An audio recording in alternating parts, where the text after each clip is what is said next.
Let me ask you about the pressure. There's an insane level of excitement and expectation for Grand Theft Auto 6. Same was true for GTA 5 and GTA 4, and even before that. And you and the team delivered every time. How difficult was it to do creative work under such pressure, where everyone expects this to be a success? I was pretty good at compartmentalizing, and it just saying, and I try just to go, and when with all creative work, I go, well, I feel like a terrible fraud, but I haven't been found out yet. Just do my best, and hopefully I won't be found out this time. And just if I can go, I tried hard with the work. I tried to do it with integrity. I tried not to copy someone else. Probably done all of the above, try to bring something new to it. And we as a group made something we are proud of, then that's enough. You can't, if you don't want to go insane, or if I didn't want to go insane, I couldn't sit there and worry about financial results. If we made something great and it didn't sell, that would have to be okay. Because the goal is to make something that's, video games are expensive, so it is a sort of commercial form of creativity. It's a commercial art form, so you have to be in mind, you're spending large amounts of someone else's money. You have to try and make it back for them. But at the same time, my argument with myself was, well, the way to make it back is to try and make something great. So both pressures are pointing in the same direction. I think GTA 4 was very pressured because there'd been all this pressure on the company. The company nearly imploded several times due to hot coffee. It was extremely tough. So I think that felt very stressful. GTA 3, the company was basically broke, but I was young. I didn't really care.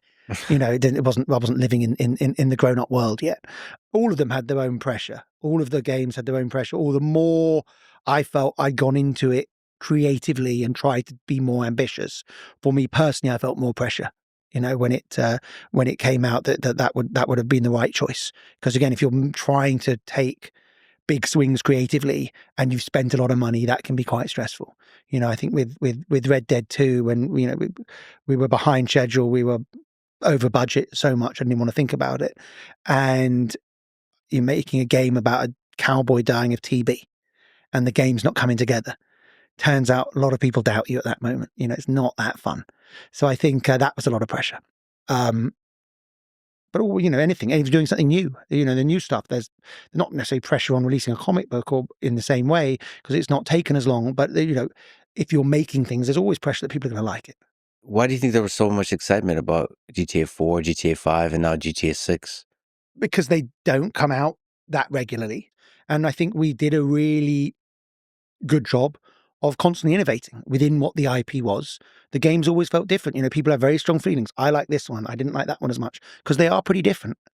So there would be simultaneously where what's going to happen. It's a Grand Theft Auto, it's going to be a game about being a criminal, but the way it's going to be a game is going to change quite a lot. So I think the way the IP kept evolving meant people being really excited to play it. And we were good at marketing them as well. We really tried to market them in a way that felt like an update of classic film marketing, where you really felt like you were already in the product just because you'd seen the trailers and stuff.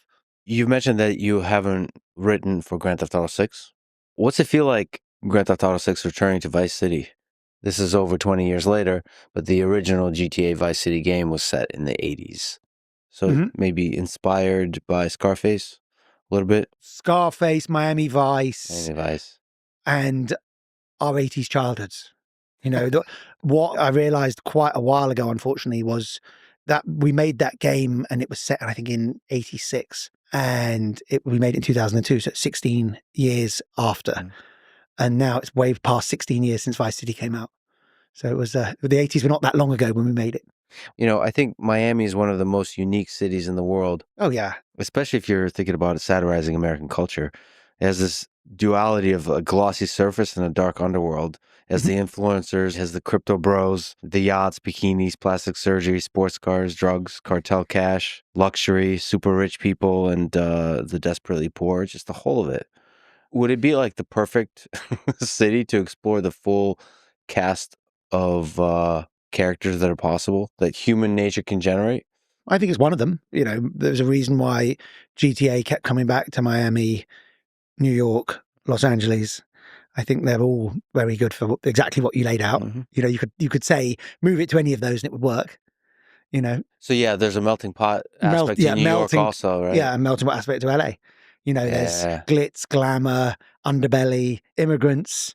You know, enormous wealth in all of them. I think those are what I think are really fun for any, not even just for GTA, but for anything where you want a kind of slice of life, almost like a sort of psychotic version of a Dickens book. You know, this big slice of life. He did it with London.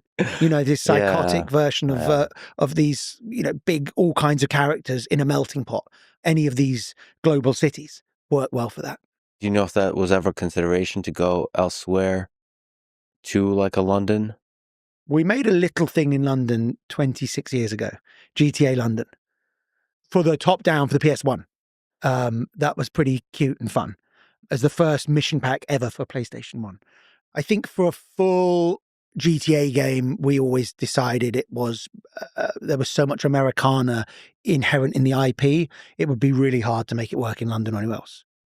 You know, you needed guns, you needed these larger than life characters. It just felt like the game was so much about America, you know, possibly from an outsider's perspective, but you know, that was so much about what the thing was that it wouldn't really work in this. So you've created, I don't know how many, over 10 Grand Theft Auto games. I think so. I have to ask, is it a little bit bittersweet to say goodbye to the Grand Theft Auto world and having to watch Grand Theft Auto 6 released? Or is it more excitement? What's the feeling? I think it's how would I describe it? Of course, it's all of the above.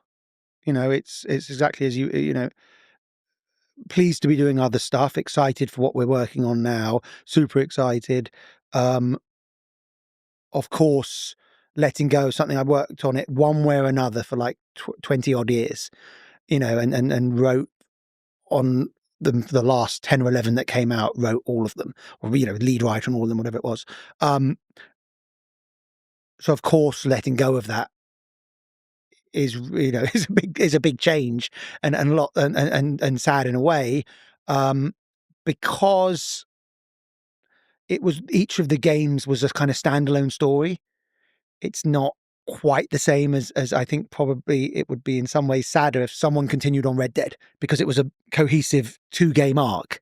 That might be more sad to hear someone working on that. But again, that will probably happen too.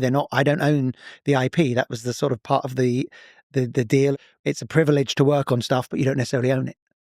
When you're done with the game, does it always feel like a goodbye? Like when you're done with Red Dead 2, is like you're saying goodbye to Arthur? Like the characters you created, you're walking away. You kind of are saying goodbye to Arthur in the end of the game, even before the end of the game. Yeah, I think you've got, you know, I've been with them for 7, 8 years and you have to kind of let it go or you can't go on to the next one. Yeah. So there's always this thing of okay, that's done. And sometimes people would ask me questions about older games. And certainly when I was in the middle of making new ones in the set, I couldn't really necessarily even remember. I've got a pretty good memory normally because you kind of have to let it go. So it's you're so immersed in it and thinking about it, and certainly in that last period, the last few months, you're really, really immersed in every little nuance and every little detail all of the time, and then you're just not thinking about it in the same way. Yeah, it's funny from the player perspective. It feels like an old friend that I miss, whether it's John or Arthur or Nico. It's a real goodbye. There's a real sadness to finishing a video game. Like, I hope so. Legitimately a sad experience, not just because the story is sad or because you've been with them so long. Yeah, and it's a real goodbye to close it. There's that feeling when you're sort of close the video game, and it's like saying goodbye to a friend. And that's when you finish a book you love. It's the same feeling. Same feeling. And I think that was something that we really, in the early days of Rockstar, really aspired to have, that where people would have that. It wasn't just the mania of clearing a level, but the feeling of saying goodbye to characters. You know, I think that was something we really wanted to achieve in games that we didn't know was even possible. So to hear people say that is incredibly rewarding.